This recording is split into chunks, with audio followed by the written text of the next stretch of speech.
Place à présent à l'invité de ce 13h. Il s'agit du directeur général de la communication et des médias, Raphaël Kafando, venu nous entretenir sur les UACO 2023, les universités africaines de la communication de Ouagadougou. Bienvenue à vous. Merci. Prévu du 7 au 9 décembre, nous sommes aujourd'hui le 3 décembre. Alors DG, quel est le niveau des préparatifs? Nous pouvons dire que nous sommes fin prêts pour ces universités africaines de la communication. Il y a toujours quelque chose à régler à gauche, à droite, mais globalement, nous attendons les acteurs de la communication et de l'information. Liberté de la presse et droit d'accès à l'information en contexte de crise, en quoi ce thème est évocateur? Je veux parler des enjeux. Oui, et vous le savez, notre pays vit des situations un peu difficiles depuis quelques années. La situation sécuritaire touche également les acteurs de l'information et de la communication, que ce soit sur le plan financier, sur le plan du traitement de l'information. Donc ici est justement dans ce contexte-là que nous profitions justement des universités africaines de la communication pour échanger sur cette thématique qui pourrait permettre aux acteurs justement de pouvoir également tenir compte du contexte actuel au Burkina Faso. Et pouvez-vous décliner les principales activités des UACO ainsi que les innovations? Les principales activités, il faut dire déjà que l'ouverture c'est le 7 à 15h, mais bien avant le 7 à 9h, il y aura déjà le premier panel. Il est prévu au total 5 panels avec des sous-thèmes qui ont un lien bien sûr avec le thème liberté de la presse et droit d'accès à l'information en contexte de crise, sécurité humanitaire.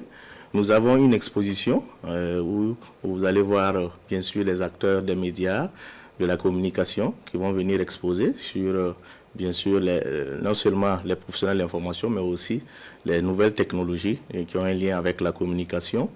Nous allons avoir également une conférence publique qui va se dérouler en ces lieux, une table ronde de l'ISTIC qui va se dérouler au sein de l'ISTIC. Et nous allons profiter également de ces UACO-là pour lancer la RTB3 le 9, une télévision qui sera totalement consacrée aux langues nationales.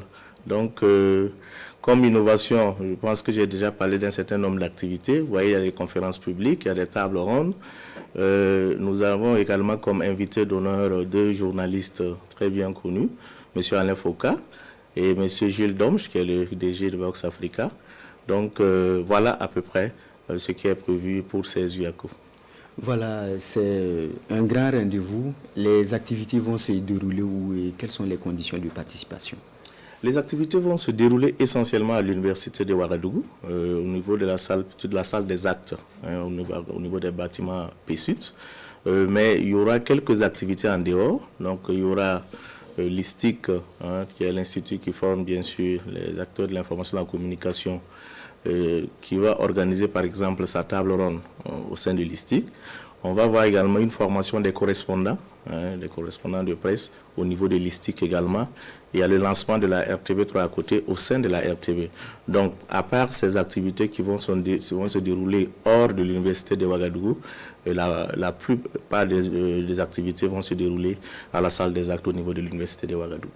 Alors, vous avez certainement un appel à lancer aux étudiants. Tout se déroule presque à l'université de Ouagadougou. Vous avez certainement un appel à lancer aux étudiants et à la population en général. Tout à fait. Nous lançons un appel à tous les acteurs de la communication et de l'information, aux étudiants et aussi à la population qui s'intéresse à ces questions, de venir échanger. Il y aura 18 communications avec des communicateurs venus du Burkina, de la Côte d'Ivoire, du Mali, du Niger et du Sénégal. Donc ça veut dire qu'il y aura tellement d'experts qui vont permettre justement aux gens de réfléchir sur ces questions dans un contexte sécuritaire et humanitaire comme le nôtre actuel.